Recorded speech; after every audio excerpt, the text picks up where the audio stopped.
Welcome back to another Senators panel. I'm Bruce Garriock. Don Brennan and Ken Warren are on the road this week. I'm with Nick St. Pierre, the French play-by-play voice of the Ottawa Senators for Unique 94.5 FM, and Kelly Egan, our columnist here at the Ottawa Citizen and Ottawa Sun. Guys, there's a lot to discuss this week with the Senators. They head on a Western road trip to California on an 8-game losing streak. They haven't gone winless in 8 games since 1997. This Senators team has hit new lows. They are in last place in the National Hockey League. They don't have their first-round pick. Nick, what's gone wrong here? I mean, what's wrong? Like, are you surprised by the situation? I'm not, because I am. Everybody was predicting such a demise at the beginning of the season. Now they're in the midst of it. Like, obviously, we would have wished to have a better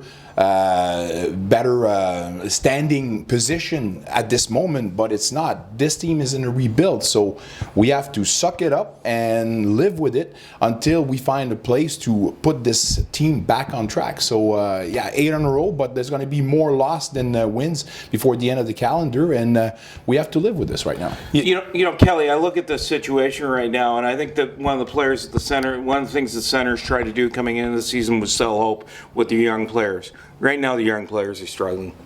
Well, you know, I think the team is kind of like just confidence fragile right now. And I mean, as a fan, you turn on the TV and before the puck drops, you just have this feeling that we're going to lose. and so I was at the Minnesota game. We got up 1 goal. You could still kind of feel the jitters in the crowd. It's like, and then how many 1-game losses have we had in that 8-game span? Quite a few. And it just, I think it's the kind of losing mentality that has sunk in a bit. And I don't know how you shake that, but right now I think we're at the acceptance level, the acceptance part, which is this is our life, this is what we have to live with. But I have no problem with a team in a rebuild to lose day in, day out, but I want to see some passion, and that's what I'm questioning right now. Don't tell me, Bruce, that what you saw the first periods against Vancouver, the first period was horrendous. Yesterday, the first period was horrendous. There are some automatism that are starting to be brought into that locker room that I don't like. I want to see grit, I want to see passion, I want to see implication, and I don't see it right now. Well, and that probably leads us to our next topic, because one of the discussions after the 2 losses on the weekend was about the future of Coach Guy Boucher. Let me start this by saying I don't see a coaching change this year. I think that one of the things that they asked of Guy Boucher was that he buy into the program by playing the young players. He's played the young players. I honestly don't feel that a coaching change at this juncture is going to have any effect. You know, Kelly, you're a fan of this team. Would you like to see them change direction at this point? I don't see it happening. Well, you know, it's probably the wrong thing to do, so there's a good bet the Sens might do it. I mean, you see this so often in sport that you can't fire the players, so what do? And I think this is the last year of his contract. So how do you shake up the room and shake up the team a bit? I think you make a good point, Kelly, but I think at this point, this was what this team signed up for this year. They signed up for a rebuild, Nick, and Guy Boucher was told to play the young players. And he's played the young players, and he's put them in situations where have they had success? Not the kind of success that the team would want them to have, but he's put them in those. He's given them the opportunity, and that was the one thing he had to do coming into this year. You're totally right with that. And to be honest, I'm thinking, what would be the use of changing the coach at this juncture?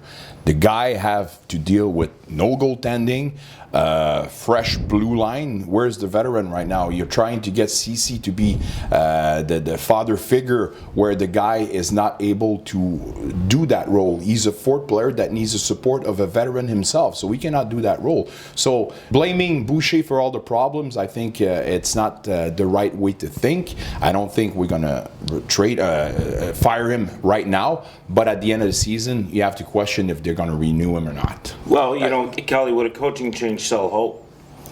That's well, it might. And the thing with Boucher too is that I think his strength was as a defensive coach the first couple of years when they played his so-called system. Yeah. And they said he wasn't good with young players, which is why he favored veterans. Well, then overnight, now he's the young players coach. You wonder if he's coaching in a way that doesn't actually suit him. And you know what? The guy looks miserable. Maybe that's just his natural sort of candor when he's talking to the camera, but he looks like he's having no fun, and it's like sucking the joy out of the team. So I don't know. People tell me I look miserable all the time. You know what? I'll tell you what would make any coach better would be goaltending. And the Senators went out and acquired goaltender Anders Nielsen from the Vancouver Canucks in a 5-part trade last week. I look at the situation. This tells me that there's concern in the organization about Craig Anderson and his recovery from a concussion. At this juncture, we don't know if he made the trip to the West Coast, but the recovery from that concussion, Nick, was not good. We always wondered where this team would be without Craig Anderson. Now we know. And do you think their goaltending needs to be stabilized a bit with him out? Well, it would need to be stabilized, but again, it's not with transaction. You got Nielsen, you got a little bit more experience that you had with McKenna in the NHL, but I think it's just a Band-Aid that you're putting on a gash. It's like oozing right now. Craig Anderson is not the messiah. Craig Anderson right now had a percentage of .905 before he got hurt, but the first thought I had when they got Nielsen is I'm pretty sure right now they think that Craig Anderson's going to be lost for a longer time. So Nielsen is there, deal with it. Craig Anderson will cross our fingers, but when he's going to come back, he's going to help maybe a little bit to stabilize, but again, his numbers are not the one indicating that he's the one who's going to strain the ship right now. Well, and I look at the situation with their goal right now, Kelly, and they need some saves. You know, I look at the loss Sunday, the Carolina Hurricanes. They got no saves. Well, and it's funny that you mentioned Nielsen because he's still wearing the pads he had in Vancouver, and you look at him and think, there's something not right here. That doesn't quite fit. And I don't know. No, he's not the answer. Anderson's old. So where are we going with this? I mean, I don't know why we haven't tried to trade for a number one goalie. And obviously, you got to give away something huge to get that. Yeah, but for what is the number one goalie he's going to give you right now? You're in a rebuild. You're not going to win more. And the one thing I will, you're going to win more with that. And two, we're allowing so many shots. That's part of the problem, right? We're allowing more shots, I think, than any other team in the NHL. And one of the things I will say is they do have Philip Gustafson in Belleville, and they are don't touch him exactly. Right now. They're refusing to touch him, and that's good on them for not doing it because teams would be tempted to do that in their situation. You know, one of the things we're going to talk about over the next couple of months or the next 6 weeks, leading up to the February 25th trade deadline, is the futures of Matt Duchene and Mark Stone. Contract talks with both those players, Nick, are about to go down to the wire here and about to get serious. And I think that they're going to meet with Duchene's agent here in the next 2 to 3 weeks. They're going to sit down with Stone's agents. There's scouting meetings in Florida this week. I think Stone's agents are in Florida as well. Certainly some of them are based in Florida. Look, they want to keep both these guys. I guess the question is, can they keep both these guys? And can you rely on Matt Duchene for 8 years as the guy you're going to build your team around? I'm still doubting about that. I think their priority is Mark Stone. I believe this guy 100% when he says he wants to stay. I have a little bit problem when Matt Duchene says the same thing. So take Duchene, trade him for a first round, first of all, and for a few other assets, and stick with Stone, and the rest will come together. On Duchene, I would just say as a fan, to me, he strikes me as the most gifted player on the team. And he has that sort of aura about him, I think, kind of like a Carlson, that when he has the puck, you can't take your eye off him. The guy can deke in a phone booth. Like, to me, he's the kind of guy you can sell tickets for. I agree with Stone, too. I mean, Duchene, Stone, Dzingel, I think we need to be nice to keep all three of them. But Duchene, to me, has the kind of magic that I don't see in any other player. Well, Carlson had that kind of magic, and unfortunately, he was part of the problem in that locker room that was broken last year. We got rid of that, and we want to get another guy for 8 years that's going to maybe potentially cause the same problems. Nope, trade him. It's interesting. I think that they will make an honest attempt to sign both players, and I'll be interested to see where they go with Duchene and Stone. I think the guy to keep an eye on the deadline, though, is Ryan Dzingel, because there has been no inclination on their part to keep him. There's been no discussion about keeping him.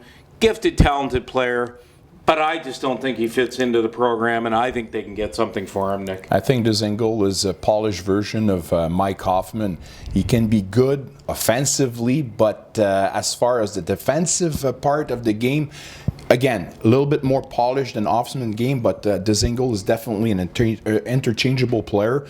Take him, get some assets for him, and you have Batterson, Formenton that are coming that can take him place his place next year. So I have no problem with getting rid of Dzingel. Okay, Kelly, look. The reason you're here is this last subject, okay? And we're going to go overtime to talk about this. We got to talk about LeBreton Flats here. All right. Because everybody said it was dead, except I think somebody wrote on December 21st that you should never, ever say never where the LeBreton Flats file is concerned. I don't know who that was. I think he's got a big ego, and he might be in this room. But Well, here we are going to mediation. Kelly, does this have any hope? Bruce, Can these two parties come together? If I could bow down right now, I would do that. But Is it too late for Christmas miracles? I think there is a faint hope that something good might happen. I think if you understand Melnyk, and I think as a public we're starting to understand the kind of person that he is, it's a bit like a high-stakes poker game, I think, for him. And you negotiate best when the conditions are favorable to you. And I think he's maybe got the tables turned so that people are so desperate to save this deal that maybe he figures, I'm just going to pull a rabbit out of a hat. So I think there is some hope for it. I wouldn't bet that this is going to get solved, but I think it's... But the other thing, too, Bruce, that's interesting is that who proposed the mediation? It wasn't the NCC, it wasn't Ruddy, it wasn't Melnyk, it was Bird. So Bird and Ruddy are, I think, pretty desperate to salvage this deal because I think they're so far more heavily invested. So we'll see. With all due respect I have for those promoters that are dealing with lots of money, why did they wait until like the last minute? They had 4 years to solve those problems, which are no surprise to nobody, and now they're facing the wall and they're going to start negotiating? Come on, this is not happening. In 2 weeks, the deadline? Too late. You know what? I think the deadline is actually January 19th. But as somebody who covered 3 NHL lockouts, and it took the final buzzer to get all 3 deals done, I think, look, both sides realize they're at the point of no return, and we're also at the point of no return with this panel. So we'll wrap up for today. We'll see next time if the Senators do get a deal at LeBreton Flats. For Post Media in Ottawa, I'm Bruce Garriock with Nick St. Pierre of 94.5 Unique FM, the French radio play-by-play voice of the Ottawa Senators for the last 11 years, and legendary columnist Kelly Egan. Just ask him.